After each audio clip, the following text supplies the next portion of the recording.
నొసగి సుఖ శాంతులు కూర్చును షిరిడి సాయి కథ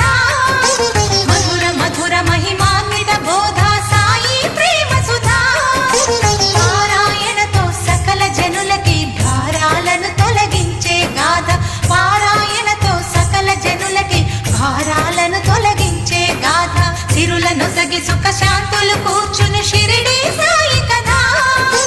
మధుర మధుర మహిమాన్విత బోధ సాయి ప్రేమ సుధా